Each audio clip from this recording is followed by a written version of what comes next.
This video is brought to you by Squarespace. Shh, silence please. I need a new recommendation for my website. Arlo recommends and I'm waiting for inspiration to strike.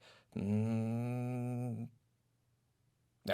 Oh well, it'll come to me. In the meantime, have I told you about Squarespace yet? Squarespace is a mega powerful website creation service that's so simple anyone can use it. No web development or coding knowledge required, which is great because I don't have any of that. There are tons of templates to choose from, so there's absolutely no guesswork. You just pick one, tweak it however you like, and you've got yourself a slick, professional website. Making content for my site is incredibly easy. I just drop in whatever text I want, plug in some pictures, links, tweets, videos, all that good stuff, then schedule it to post, and I'm done. I don't even have to bother composing tweets. I set posts to automatically push to my Twitter when they go out. Squarespace has got a ton of powerful extensions, as well as extensive analytics, so I can keep track of how many people are visiting my site and what content is doing best. If you need a website but don't know how to make websites, head to squarespace.com for a free trial. Then when you're ready to launch, head to squarespace.com/Arlo to save 10% off your first website or domain. Whoa, wait! Cheese powder. Potato. Hello my friends, I am here doing a quickie review of Bugsnax. I was very, very happy to hear that this game was coming to Switch. It was originally a PlayStation exclusive, kind of a timed exclusive thing. It is now coming to the Switch and the Xbox. And it's even coming with some free DLC. Like all versions are having the Isle of Bigsnax DLC. Very cool. And I've been really, really wanting to play this game. Just because, I mean, you know, it looks great. You got their bugs and their food, and like, that's cool. But Young Horses, the developer, they did Octodad, Dadly as Catch, and I love that game. One of my very favorite videos I've ever done on the channel was about Octodad. I'm still proud of it. So yeah, let's get into it. Basically this game, it's kind of a mix between Viva Piñata, Pokemon Snap, and Cloudy with a Chance of Meatballs 2.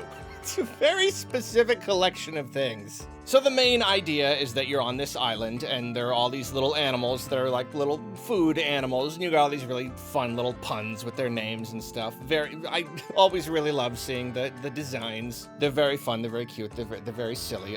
But the point is, you go out there and you want to catch them. And these Bugsnax are in their natural environment, and so you've kind of got to like observe their behavior, and you get like a bunch of tools to help you, you know, catch them or disable them so you can catch them, you know, bring them out of hiding, that kind of thing. And all your different tools all sort of work together. There are a lot of fun ways that you can kind of use the tools in tandem. And in a way, it's kind of a puzzle game. You know, you're trying to figure out how to render each Bugsnax catchable. And you can use anything at your disposal. You know, you've got your tools, and you can even like shoot different kinds of sauce all around to, like, you know, lead a Bugsnax one way or the other. They hate some things, they love some things. You can use elements from the environment, and you can even use other Bugsnax, you know, make them fight, make them hit each other, make them set them on fire, all sorts of stuff. And it is really fun, like trying to crack these, these little puzzles, basically. It feels really good to get that,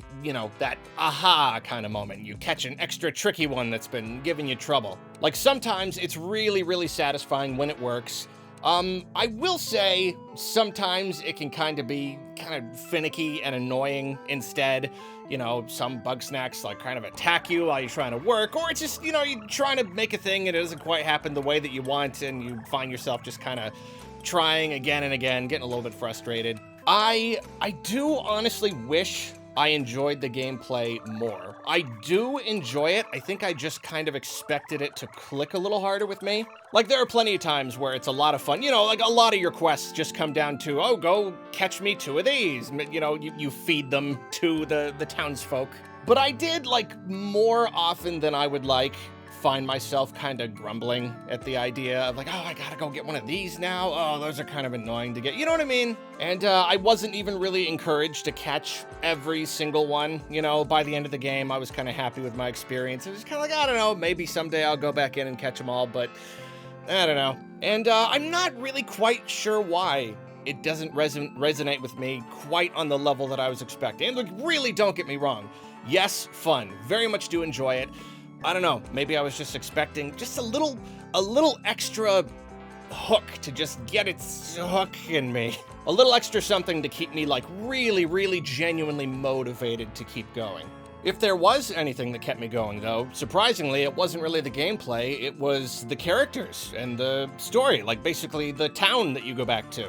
Like, to start off, all these characters have kind of split apart from the town, and you have to, like, go on quests to convince each one to come back. And, you know, they send you all over the place wanting to do stuff. And, like, yeah, really, like, the characters, they're the best part about the game. They're really what makes it, for me, like, an experience worth having. They're decently well written, they're decently funny, you know, there's just a ton of dialogue. Like, there's a lot of real interactions between the characters. And I really like them because, like, when I started out, I wasn't so sure. Well, you know, I'm just kind of like, oh, I don't know if I like this yet. I don't know if I like these characters. But I really grew to like them over the course of the game. Like, it's really a lesson in how you can start with very basic character archetypes. You know, you've got like, oh, the gossipy girl with the cell phone. You've got like the sleazy car salesman guy. You know, like, these are pretty basic archetypes, but I don't mind that they're basic, because these characters, they develop, you know, the characters grow and their relationships grow and change. And so, I don't know, it's just, they're just done really well.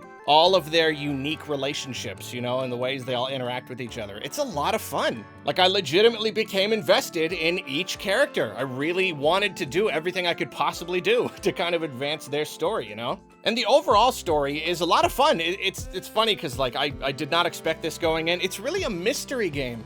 Like, I don't know, like, there are some times when I feel like I just take a step back and be like, this is more of a mystery than anything. You know, you're a journalist, you're interviewing people, you're taking down clues, and you're trying to figure out what's going on. And it's fun because, like, everything is really colorful. You know, these people, they're silly looking, they look like puppets, and it's all this, like, food. It's very silly and very colorful, but, like, the game doesn't shy away from more serious themes. Even from, like, the very beginning, these are cartoon characters, but we know they can die. You know, they talk about sickness and death and all that. And the story's really interesting. It goes some interesting places. Yeah, really enjoyable. And between all the characters and everything, there's a good amount of stuff to do. It's not like the longest game in the world. You know, the world isn't that big.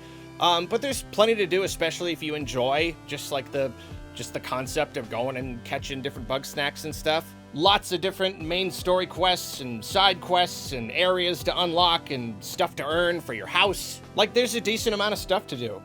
For the presentation, it's another thing I think going in I expected a little bit more, especially because it was like a launch title on the PS5.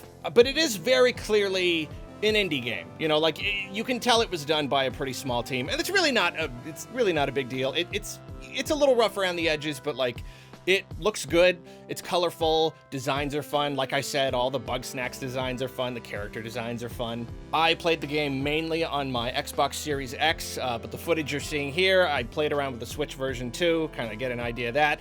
The Switch version definitely doesn't run as well as you would expect. The resolution's a little lower, it's pretty jaggy. The frame rate is, you know, a little bit lower. I would say more than anything, it's the load times that are a little bit harder to handle on Switch, but that just could be because I'm coming straight from the Series X, you know. But, like, overall, like, it runs fine on Switch. Like, it's perfectly playable. I prefer to play on my Xbox, but, you know, it's cool. But yeah, everything looks nice. And you know what? There's one element of the presentation I really appreciate, and it's the character animations. You know, they've come up with this system where they wiggle their mouths kind of like puppets, but then, like, they change their expressions based on what they're doing, and their eyes track appropriately based on what's going on. They very, very successfully hit on an animation method that is clearly, like, economical, but still just really effective. And I think focusing so hard on getting their animations looking good was a really, really awesome thing for them to do. Because there's just a ton of dialogue in the game, tons and tons of character interactions, and it would have not been nearly as good if, you know, there were just zero voice acting, or they were just, you know, more stiff when they talk. I don't know, like, it really elevates the presentation. A couple small, very small gripes. I love the bugs. I love their silly name. I mean, the characters and the bug names. Some of them they're so ridiculous. They make me laugh a lot. But I'm not a big fan of how the Bugsnax say their names like they're Pokemon. I know a lot of things do this, but something about the way it's implemented here, it's just very, like, it's just too much. Like, I'm hearing, like, human voices just erupting from every corner all the time, and they have these silly names, so you're just, like, trying to play. You just hear, shish kabug! It's like, can you chill out for a second? And another small gripe. I don't like how you change their body parts into food. There's a reason for it. It's not just random. I get it. It's important to, like, just the story and everything. But just moment-to-moment gameplay, I don't like looking at it. It's gross and kind of freakish. Do you know what? Like, you gotta go the rest of the game, and this guy's got bacon teeth, and it's just like, I don't want to look at bacon teeth whenever I'm talking to you. But anyway, yeah, it's a very small thing. Moving on, sound design. The music is great. The music is really, really good. I don't know, it's a particularly good little mix of songs they got in here. I find myself grooving along to them pretty regularly. I will probably pick up the OST. It's quite enjoyable. And yeah, the DLC, it's like a free DLC. I won't really say much here. I don't know, because people haven't played it yet, spoilers or whatever. But, you know, they're big Bugsnax, and it's fun. Like, really, I would say the big Bugsnax is, like, it's fun, but, like, the deepened lore and the additional, like, character interactions and stuff, like, just the story and character stuff, I'd say that's more worth it. It's a decent amount of extra content, though. Like, I'm kind of surprised it's free. They could have charged a little bit of money for that. It's good. It's really good stuff. Yeah, overall, a really enjoyable game. I was hoping for a little bit more. I know a lot of people are crazy about the game, and yet Kane is nuts about this game. He's very excited to edit this review. He's a big Bunger stan. But I think I don't know. I don't think I went in with too high expectations. I guess I just figured, like, you know, considering it's like a mix of 3 of my favorite things in the world, I guess I just kind of, I don't know. I was hoping it would be one of those experiences that really just knocked my socks off. But instead, it was just, like, good. It was really good. I did absolutely enjoyed playing it. You probably will, too. It's a good game. So there you go. Let me know what you think about Bugsnax down in the comments. I love you. Have a good day. Goodbye.